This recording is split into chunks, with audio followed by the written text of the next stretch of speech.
നൂറ്റാണ്ടിലധികം പഴക്കമുള്ള കെട്ടിടം തിരുവിതാംകൂർ രാജഭരണകാലത്ത് പണി കഴിപ്പിച്ചതാണ്. കാലപ്പഴക്കത്താൽ കെട്ടിടത്തിന് ഇന്ന് രാജകീയ പ്രൗഢിയും നഷ്ടമായിരിക്കുന്നു. ഒരു വശം തകർന്നു വീഴുകയും ചെയ്തു.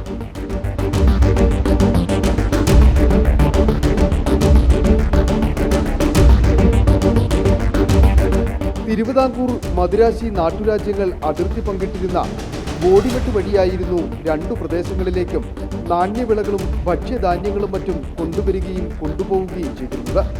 ഈ സാഹചര്യത്തിൽ ഖജനാവിന്റെ സമ്പത്ത് വർദ്ധിപ്പിക്കുന്നതിനായി തിരുവിതാംകൂർ മഹാരാജാവ് ചുങ്കം പിരിക്കുന്നതിനു വേണ്ടി കസ്റ്റംസ് ഹൗസ് എന്ന പേരിൽ ഇവിടെ കെട്ടിടം പണി കഴിച്ചു.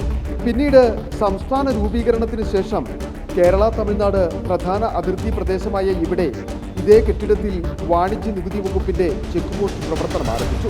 കെട്ടിട നിർമ്മാണത്തിന് ശേഷം പതിറ്റാണ്ടുകൾ പിന്നിട്ടപ്പോൾ ഓടുകൊണ്ട് നിർമ്മിച്ചിരുന്ന മേൽക്കൂര പൊളിച്ചു നീക്കി പകരം ഷീറ്റ് മേഞ്ഞു.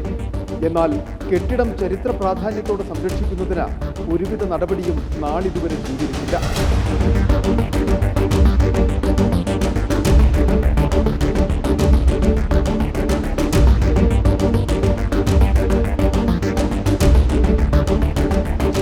നമ്മുടെ ജില്ലയിലെ ഒത്തിരിയേറെ സംരക്ഷിക്കപ്പെടേണ്ട ഒത്തിരിയേറെ രാജഭരണകാലത്തും അതുപോലെ ബ്രിട്ടീഷ് ഭരണകാലത്തും നിർമ്മിതികൾ നിരവധിയായിട്ടുണ്ട്. എന്നാൽ ഇവയൊന്നും സംരക്ഷിക്കപ്പെടാതെ നാശത്തിൻ്റെ വക്കിലാണ്.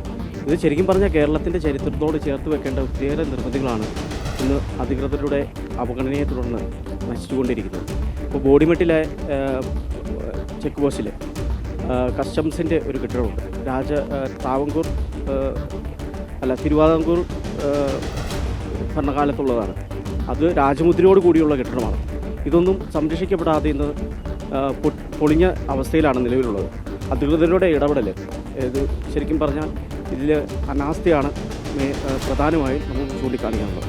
രാജ്യത്ത് GST നടപ്പിലാക്കിയതോടെ ഇവിടെ പ്രവർത്തിച്ചിരുന്ന സെയിൽ ടാക്സ് ചെക്ക് പോസ്റ്റിന്റെ പ്രവർത്തനം കൂടി നിലച്ചതാണ് ഈ കെട്ടിടം ഇങ്ങനെ അനാഥമായി തകർന്നു വീഴാൻ കാരണം. തിരുവിതാംകൂറിന്റെ രാജമുദ്രയുള്ള കെട്ടിടം വരും തലമുറയ്ക്കായി സംരക്ഷിക്കണമെന്ന ആവശ്യമാണ് ഇവിടെ ഉയരുന്നത്.